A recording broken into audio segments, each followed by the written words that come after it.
This particular topic is one of great significance in the Western world, as I hope to prove to you in the course of the night. It's I think, appropriate that this takes place on the eve of Humanities Day in the city of Chicago.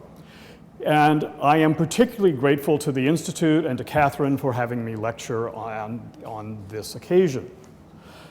We are discussing tonight the primary Egyptian myth that defines much of the aspects of Egyptian civilization. The god Osiris and his wife and sister Isis. They're seated on thrones. My choice was not simply to be cute when I selected a title, but it is actually meaningful, as you will see. The role of thrones is particularly important for these two deities because it's part of both of their names and the essence of what they are. The spelling of the name of Isis is simply the throne itself. She is the personification of the throne. And Osiris is written with a throne and an eye sign, and it has been much disputed as to the nature of the actual meaning of that name, but it could mean the situation or position of activity, in other words, the ruler.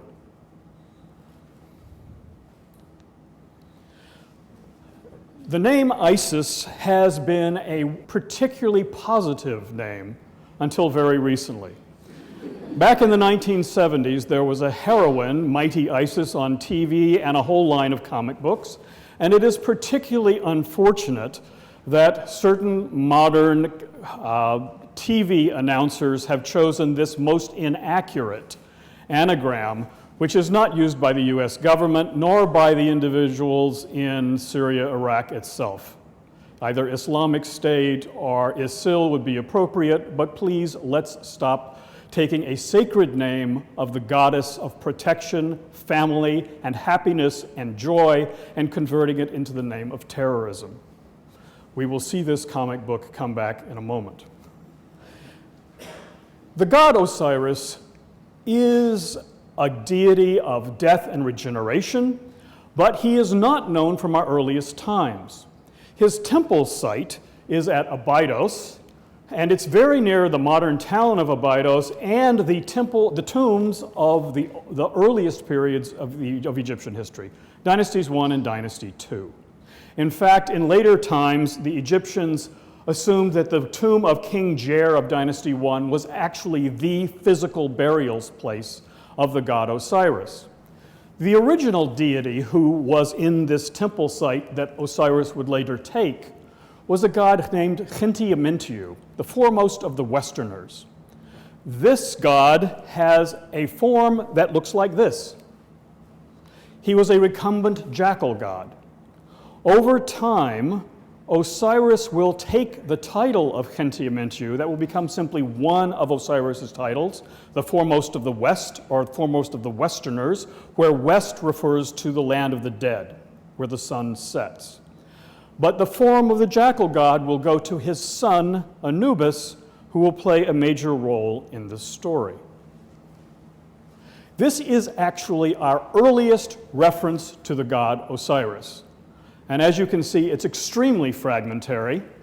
And the way that I can tell you that this actually is Osiris is from this. This is the head and shoulders of a profile view of Osiris walking like that.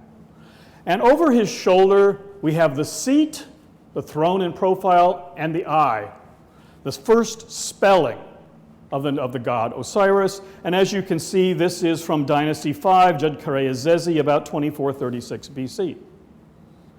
Now, it is very possible that Osiris existed even earlier with the name Osiris, because our early funerary texts and tomb curses, which actually do exist, although not for Tut, tell us that anyone who violates a tomb will be brought before the court of the great god.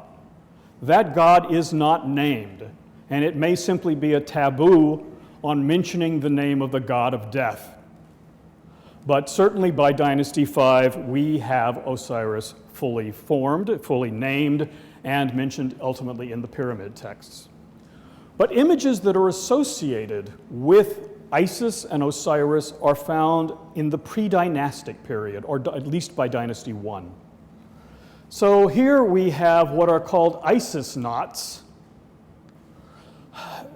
that are regularly associated with the cult of Isis, these from Dynasty 1, Dynasty 2, first on a spoon and this part of a broken vessel. And perhaps even more significantly for our story tonight, this is an early Jed column. A Jed column is, as you can tell from this earliest example, an Egyptian version of a maypole. There is a ceremony that takes place marking the resurrection of Osiris, in which a group of individuals pull a tree trunk up with ropes. And you can very clearly see that what we have here, bundled with ropes, are branches that have been attached to this tree trunk, so that when it comes up, what we have is vegetation coming back to life.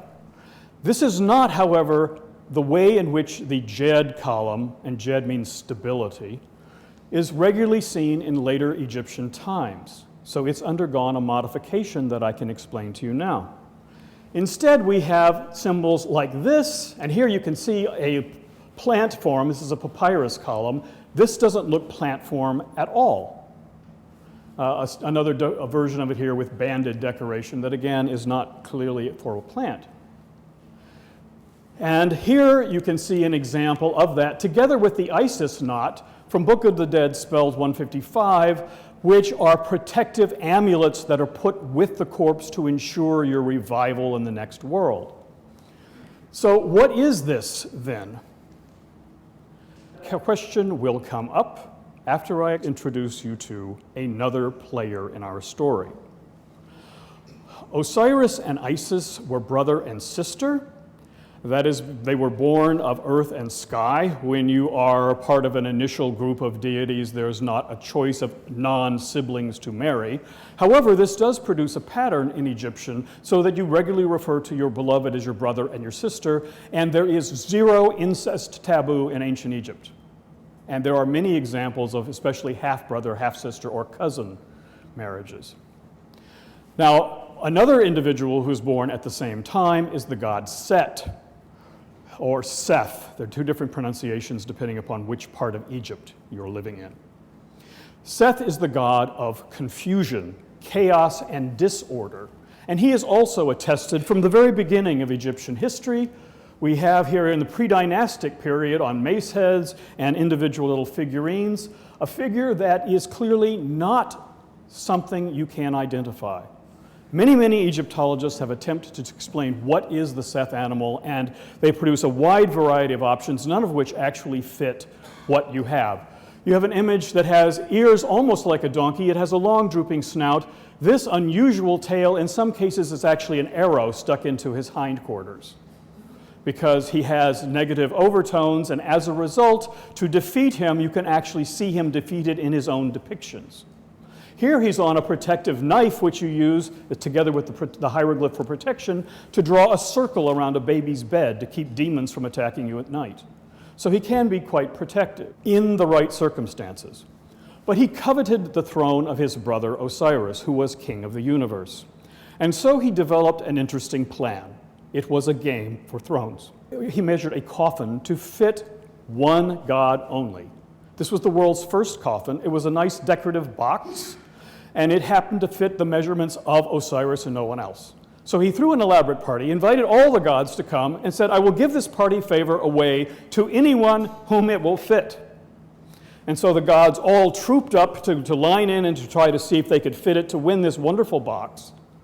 And of course, it only fit Osiris. And the moment it fit Osiris, Seth slammed it shut, threw it in the Nile, and Osiris drowned, removing one of his problems for acquiring a throne. However, he hadn't reckoned with Osiris's wife, Isis. I'll get to that, but it's relevant you see it now. Whose image is regularly depicted at the foot of all royal coffins.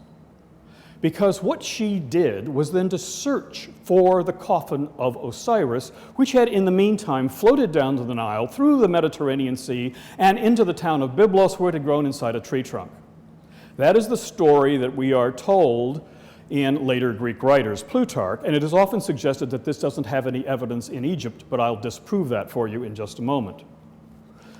Isis then goes and searches the globe looking for the chest of Osiris. She finds it. She takes his body out, and she is about to use her powers to revive him when Seth comes upon her, finds what she has done, seizes the body, cuts it into as many as 42 parts, and casts each of them around the entire area of Egypt, so there's a part for every nome, or Egyptian term for province or state, within the kingdom. So then Isis must go out on a secondary task, and that is to go area by area to find the individual bits of Osiris to piece him back together. Now, the way she is able to do this is because she herself is a goddess of power and magic. We have a papyrus from Turin, which tells us how Isis acquired her power. She knew that the sun god Ra would go forth through his creation every day, and he'd become old, and he dribbled and drooled because he was old. And she carefully waited till he had passed by a part of a garden. She took some of his spittle, she molded it with clay that he had also made. She made it into a snake. She put it in the garden where he would walk the next day, and it bit him. And since it was made from his own divine power, his own fluids, it came alive and was powerful and could attack him. Whereupon he became extraordinarily ill, called out for someone to help him. Isis miraculously appears on the story and says, "I'll be happy to help. But first of all, you have to tell me your secret magical name so that I can cure you." Well, he tells her all sorts of names to get out of telling her his absolutely true name. And of course, he's never healed. And finally, he says, I don't know what this is. I've never seen it. I didn't make it. But of course, it's as powerful as he is because it's made from his own substance. And eventually, after he's agonized for long enough, and the papyrus is tired and wants to stop, Isis is told secretly the sun god's magical name, whereupon she heals Ra. And with that power that she's acquired now from the sun god, she can use that to heal Osiris by gathering together his many pieces. Here is an image from the Temple of Dendera, which shows Osiris as the deceased form Sokar, the god of absolute inertness, in his coffin, which is within the tree of Byblos.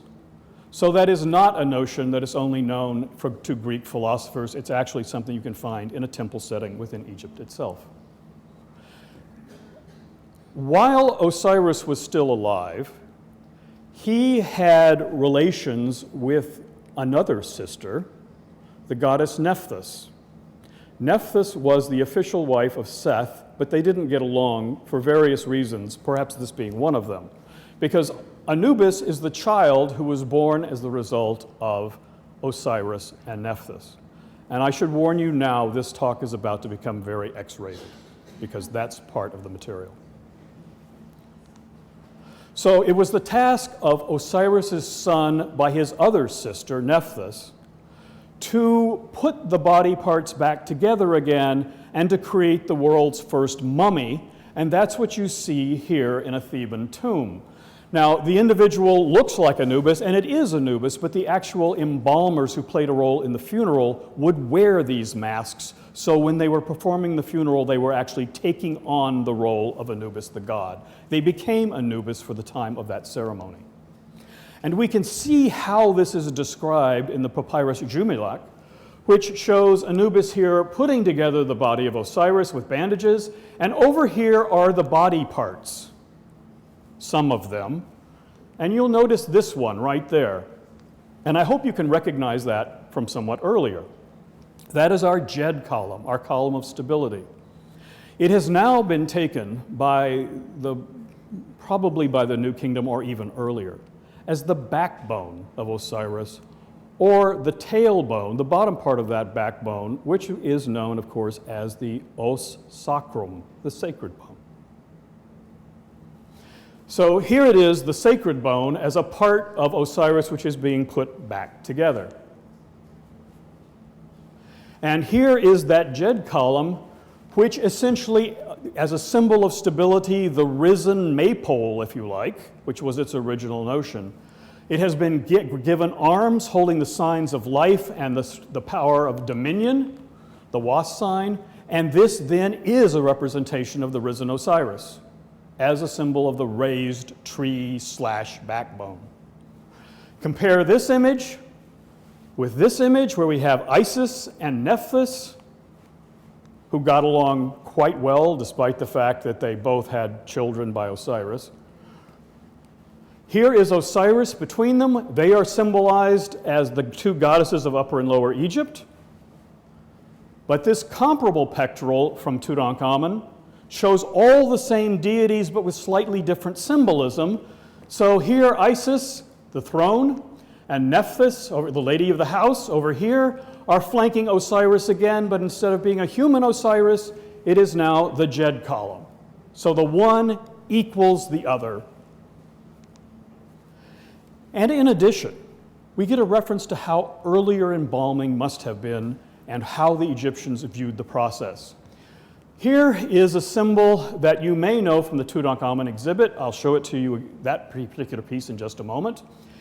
We have a sack here attached to a growing papyrus, and the body parts are put inside, and that's compared with, on this papyrus, a sack from which grain shoots up.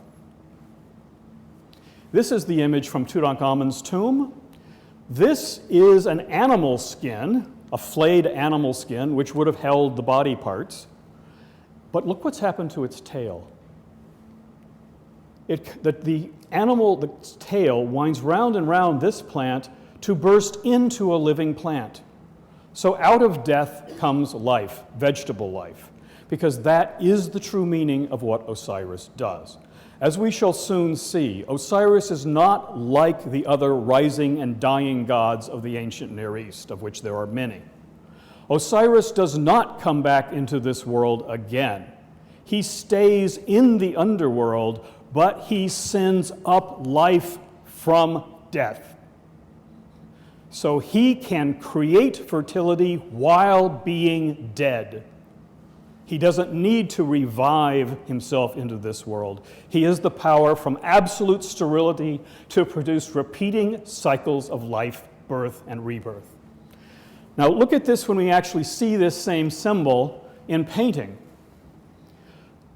You can see here that what's being tied onto this pole, which represents fertility of plants, is a cow skin with the dappling, but the tail has become yet another papyrus. So the animal, the dead, flayed animal skin, actually becomes plant life. Now, in the time of Egyptian Middle Kingdom, the most famous story in Egyptian literature, the story of Sinawe, threatens there's an individual who goes off into exile into Palestine. And he's warned, you don't want to live in Palestine and die there, because if you do, they'll put your body in an animal skin and you won't have resurrection. Because you need coffining, you need to be buried with the rituals of Osiris. But in this early symbol, it's precisely that thing which they would later detest, the Ut symbol, and Ut is the Egyptian word for bandages. So this flayed animal skin becomes the embalming, becomes the symbol of the embalmer. Here it is again. Again, you can see the green plant.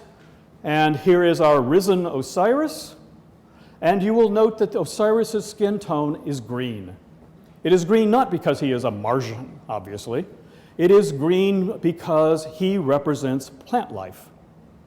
He is sometimes presented as being black-skinned. That is because he represents the black, fertile earth which comes from the floods of Egypt that regularly occurred until the building of the Aswan Dam, which brought fertile soil, which would produce the greenery. So these two colors, the black of the soil and the green of new growth, this is the essence of what Osiris is. Now, in the last month of the season of inundation, the first season of the year, temple ritual required that you actually make a little statuette of Osiris out of sand and clay and mud, and you inserted seeds within it. And these would then sprout. And once they sprouted, it was an example of Osiris coming to life. And as you can clearly see, it is not simply the plant forms which are erected here, but also his phallus, and that is of not an insignificant feature. Holding that for just a moment. We have one of these Osiris beds that was found in Tutankhamun's tomb, which had actually germinated in the tomb. There are modern reproductions of these. This was from the Louvre, where they've reproduced exactly the same sort of thing, where it's sprouting. And in the Cairo Museum, we have several of these little Osiris tomb figures which would have been placed in the month of Khoiak, the 4th month of inundation, to represent the death and rebirth of Osiris. Again, you don't see the plants because they've long since gone away, but the phallus is still pretty clear. Now, the reason why I'm stressing the phallus is because when Isis pieced back together all the parts of Osiris, there was one that was missing, and this was sort of critical. Which is why it gets special notice here in this same papyrus, which has been, I've been showing you elements from about the resurrection and the burial of Osiris, the embalming. So what Isis did was she created an artificial phallus. The phallus had actually been eaten by a fish, the long-snouted fish, the Oxyrhynchus fish, and as a result, fish became taboo in certain parts of Egypt. Here we can actually see the moment in which Osiris is brought back to life by the ministerings of Isis, by her magical spells. He lifts up his head, as you can see here, slowly pulling up from his body. This is in the Cairo Museum. He lifts his hands to his head as he's coming back to life. This is from the special Osiris room of Dendera. Here, the god Horus, who, by the way, has not yet been born, is shown putting a spear, giving life to the face of the rising Osiris. Here, Horus is blessing him as he literally, this is storyboarded around the upper part of the Osiris chapel, the top of the Temple of Dendera. He's slowly waking up with his tree there to the right, his vegetation symbol. And the reason for all of this is in a dark, very shadowy, cavernous space in the temple of Seti I at Abydos. Here we can see the moment of the resurrection of Osiris with all of its nuances. Here is the goddess Isis. You can very clearly see the crown on the top of her head. This is her son Horus, who is watching what will be soon his birth. But because the Egyptians have two notions of time, one is linear and one is circular, so that time forms a spiral, it is entirely possible for someone to see an event which has not yet happened in the endless recreation of cycles of time. So Horus is here watching Osiris come to life with that same hand to the brow posture of I'm just waking up. And then Isis, taking the form of a kite, settles on Osiris's entirely artificial phallus. And although Osiris is technically dead, he produces a child who is right there. So Horus is born of a deceased father, because Osiris represents the capacity to send life up from death to produce new life. And this same scene appears over and over again in those same storyboarded scenes at the top of Dendera and elsewhere. You will notice that over time, Christians, Muslims, etc., have hacked at the offensive phallus, but now that you've seen the other pictures, it's pretty clear how that's to be restored.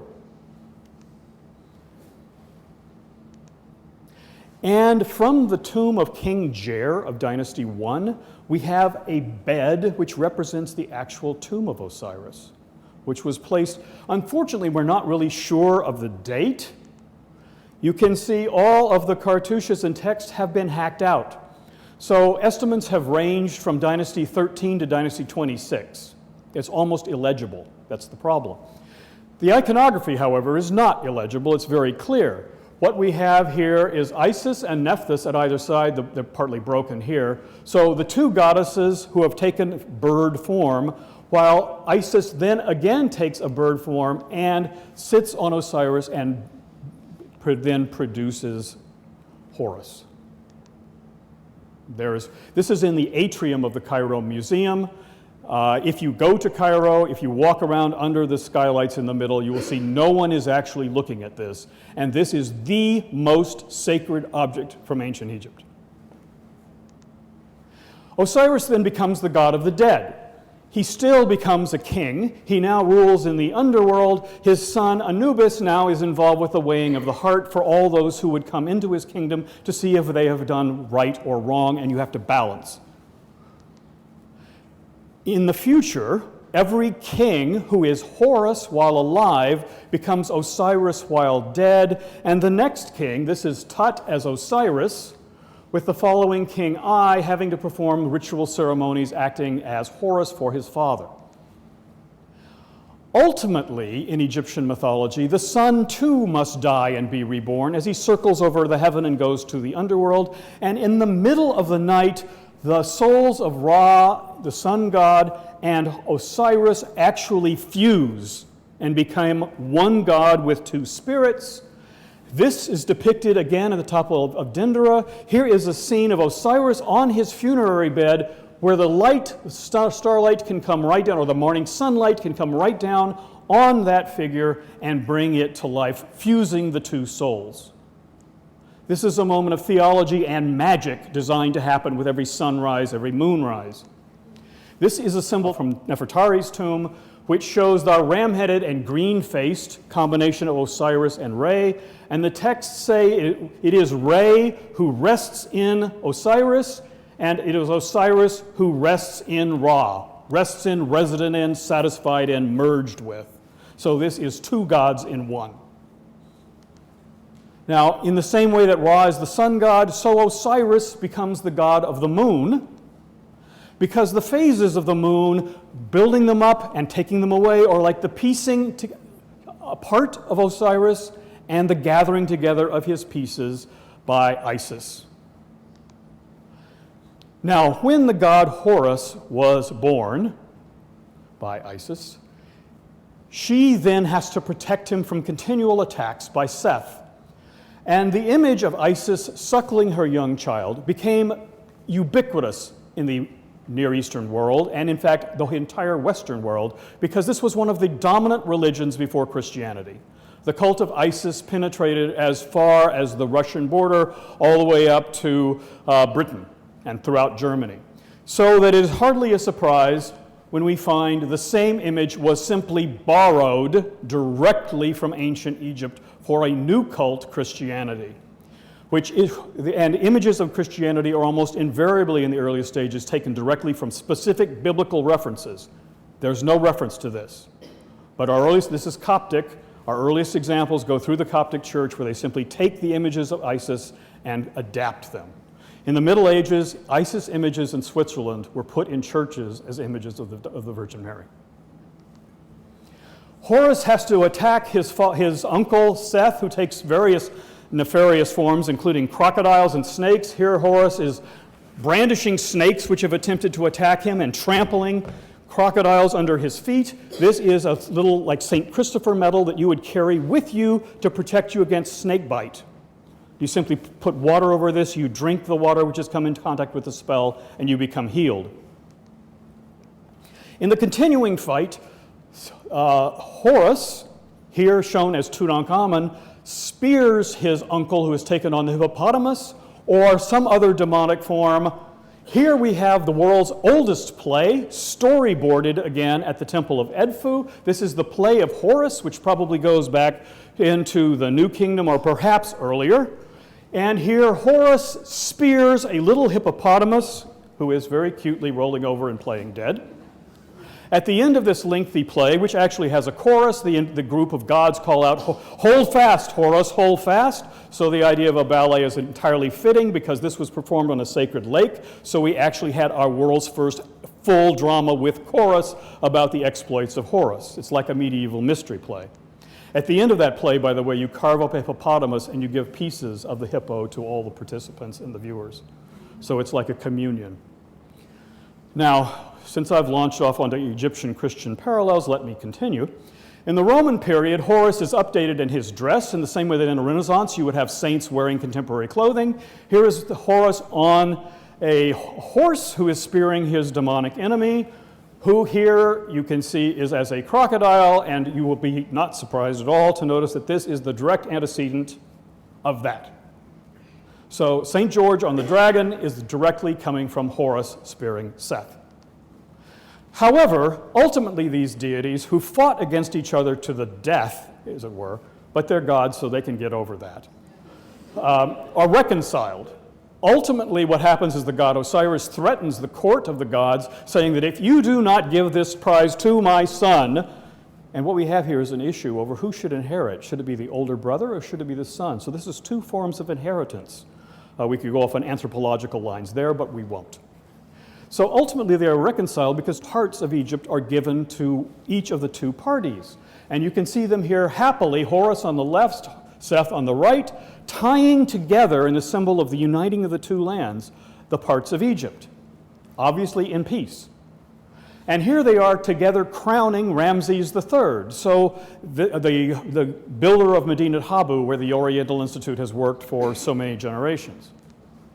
You can even have scenes like this from the Temple of Montu, which have a tag text which refers to giving the king the years of Horus and the years of Seth.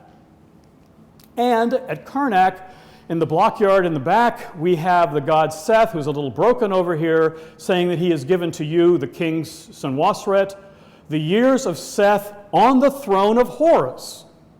So obviously they seem to be satisfied. And why is that? Here, Horus and Seth together teach King Thutmose III. Seth is teaching him archery. And here, Seth has been placed in his most important role after the resolution of business, and that is he uses his hostile forces against more demonic forces, the snake Apep, who threatens to swallow the sun every morning and plunge the world back into ultimate chaos. So the power of Seth is diverted against the enemies, and he becomes an all-important protector of the state and a war god. And the father of Ramses the Great even has a stela known as the 400-year stela. Here's King Seti I, who is named, of course, after Seth. Seti means one of Seth. He grew up in the town that was Avaris, which was the seat of the Hyksos, who worshipped the god Baal, who the Egyptians identified with Seth. So here the king is worshiping his namesake Egyptian deity, who is shown in the form of a Hyksos Palestinian deity, Baal. So the Egyptians, especially the family of Ramses, had no problems with Semitic deities. They welcomed them, they worshipped them, they didn't persecute them. And they even gave Seth a corresponding wife, because Nephthys had clearly abandoned him. And this is the goddess Astarte, and this is shown from the Temple of Edfu, who is a warrior goddess from the east who's now being equipped as if she were Sekhmet, an Egyptian warrior goddess. Now, how is all of this possible? And here I'm about to conclude. The reason is very simple. It is a truism in Egypt, a cliche, that you can stand with one foot in productive land and another foot in sterile sand. The Egyptians referred to these as the black land over here because it had black fertile soil, and the red land over here because the desert has a sort of a reddish glow to it. And here you can see the dividing line between them at Saqqara. This is what Horus got. This is what Seth got. So it is only with the unification of these two seeming opposites, order and disorder, that the world works. You can't have one without the other. Seth is not a demon or a devil inherently evil. He is a force that must be incorporated into the universe. Even as the river Nile, which is fertile, is Osiris, it comes from the running off fluids of his dissected corpse. So the sea, which is saline and doesn't grow anything, fish don't count, because we know what they did. That is for Seth. All the foreign lands are for Seth, so all the gods out there are Seth. So he's got more than enough. So these two are fully reconciled to the point that you can have an image like this, which represents the one of the two faces, which is one God who is at the same time Horus and Seth. This is the kind of melding that you can find within Egyptian theology, which is not something that's easily found elsewhere. Thank you very much.